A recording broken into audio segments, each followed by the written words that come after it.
মা কত দামি জিনিস। পৃথিবী যদি মা না থাকে তাহলে মনটা তার ভালো থাকে না। যতদিন মা থাকবে ততদিন আপনি মা ডাকবেন, ওটাই ভালো লাগবে। মা বলবে কি হয়েছে বেটা বল। অনেক মাকে দেখা যায়, অনেক বোনকে দেখা যায়, বিয়ে যখন হয়ে যায় স্বামীর বাড়ি চলে যায়।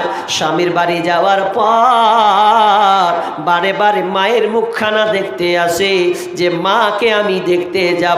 কিন্তু যেদিন মা মরে যায়, মা দুনিয়া ছেড়ে চলে যায়, ওই মেয়েটা বলে আমি কি করতে বাপের বাড়ি যাব, আমার তো মা নাই। যে মা আমাকে বলবে বেটি কি খেয়েছিস, কেমন আছিস বল, আমি কি করতে ওই বাপের বাড়ি যাব।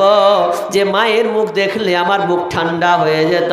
মা আমাকে জিজ্ঞাসা করতো, অনেক কিছু বলতো, এখন আমার মা নাই। ওই জন্য দেখবেন অনেক মহিলা, অনেক বোন আর বাপের বাড়ি যায় নাই, কারণ আসল জিনিসটা তো তার নাই। তাহলে মা কত দামি জিনিস। মা যদি একবার হারিয়ে যায় খোঁজ লাগাবেন মা কোথায় আছে, বল মা কোথায় গেছে। মাটা কত মধুর ডাক, সেই মা কবরস্থ হয়ে গেছে, নাই, পৃথিবী ছেড়ে চলে গেছে।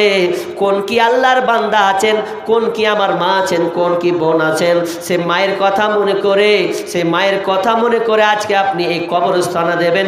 ওই কবরে গেছেন, আপনি নিয়াত করবেন আল্লাহ আমার মা কবরস্থ হয়ে গেছে।